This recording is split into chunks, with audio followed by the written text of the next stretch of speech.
میں صدر مملکت جناب آصف علی زرداری صاحب کا خصوصی طور پر شکریہ ادا کرنا چاہتا ہوں اور اس کے ساتھ ساتھ خصوصی طور پر اپنے قائد میاں محمد نواز شریف صاحب کا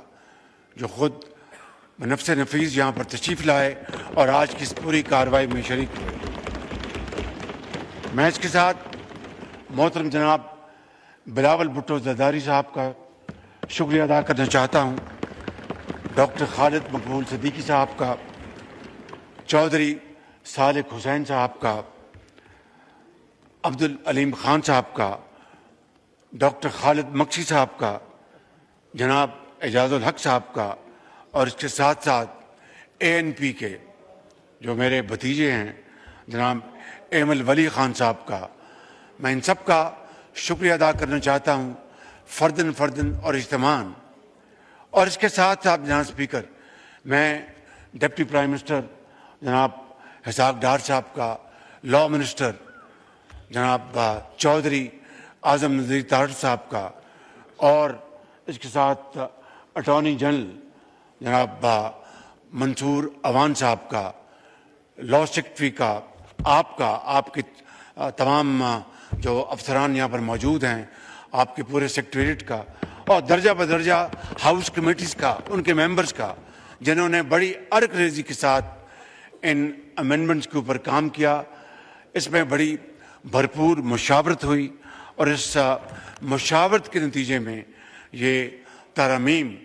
آج آئین کا حصہ بن گئی ہیں۔ جناب اسپیکر، چارٹر آف ڈیموکریسی میں بڑے واضح انداز میں لکھا تھا کہ ہم کانسٹیٹیوشنل کورٹ بنائیں گے۔ آج وہ خواب ان تعبیر ہوا۔ مجھے پورا یقین ہے کہ آج محترمہ شہید بے نظیر بھٹو صاحبہ کی روح کو تسکین مل رہی ہوگی، اور میرے قائد میاں محمد نواز شریف صاحب یقیناً وہ سرخرو ہوئے کہ آج وہ کانسٹیٹیوشنل کورٹ، اور مجھے بڑا افسوس ہے کہ 19 سال تو ہماری جو اپوزیشن جو ہے ان کو تو یاد نہ آیا۔ آج ان کو کانسٹیٹیوشنل کورٹ ان کو کیوں تکلیف دے رہی ہے، مجھے اس کا کچھ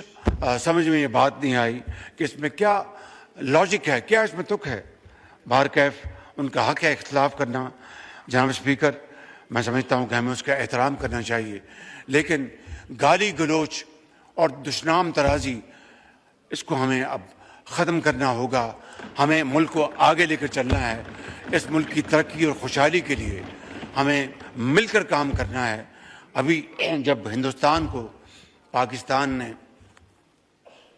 ایک 4 دن کے معرکے میں شکست فاش دی اور الحمدللہ افواج پاکستان کا نام پوری دنیا میں چمکا، فیلڈ مارشل اس کے نتیجے میں چیف آرمی اسٹاف کو اس حکومت نے فیلڈ مارشل کا ٹائٹل دیا۔ انہی دنوں میں بلاول بھٹو صاحب کی سربراہی میں ایک ڈیلیگیشن گیا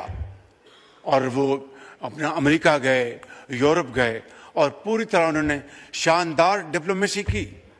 اور اپنی ڈپلومیٹک سکلز کے ذریعے وہاں پر بتایا، اور پہلی مرتبہ جناب اسپیکر دہائیوں بعد ہم نے جنگ بھی جیتی،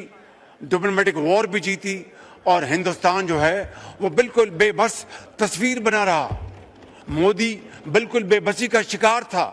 آج بھی بے بسی کا شکار ہے۔ تو اس لیے میں سمجھتا ہوں جناب اسپیکر کہ ہمیں اس حوالے سے ہمیں پوری طرح قومی یکجہتی اور قومی جو اتحاد ہے اس کو ہمیں فروغ دینا چاہیے، اور اس حوالے سے میں سمجھتا ہوں کہ جو آئینی عدالت جو مارج وجود میں آئی ہے، یہ چارٹر آف ڈیموکریسی کا میں سمجھتا ہوں کہ ایک عروج ہے۔ جناب اسپیکر، میں یہاں پر چیف جسٹس آف پاکستان جناب یحییٰ آفریدی صاحب کا بھی شکریہ ادا کرنا چاہتا ہوں کہ انہوں نے ہماری آئین کے دائرے میں رہ کر بھرپور معاونت کی۔ میں خود ان کے پاس حاضر ہوا اور ان سے کہا کہ عدالت عالیہ میں، عدالت عظمیٰ میں اور لوور کورٹس میں ہمارے جو ریونیو کے جو کیسز ہیں 10 سال سے لٹکے ہوئے ہیں،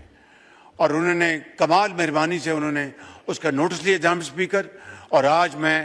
یہ بلا خوف تردید کہہ سکتا ہوں کہ اس میٹنگ کے نتیجے میں میرٹ پر ان کورٹوں نے فیصلے کیے، اور آج قومی خزانے میں جو اربوں روپے جو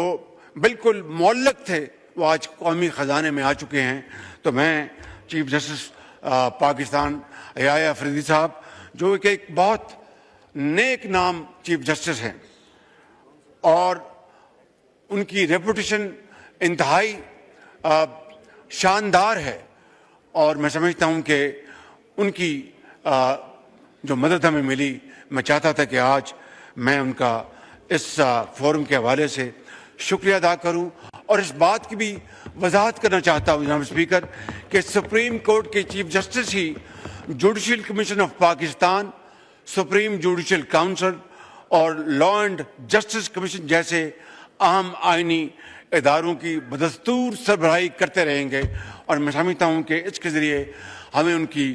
گائیڈنس ملے گی، اور ہمیں اس حوالے سے ہمیں ان سے جو مطلوبہ مدد جو ہے وہ گائیڈنس ہمارے شامل حال رہے گی۔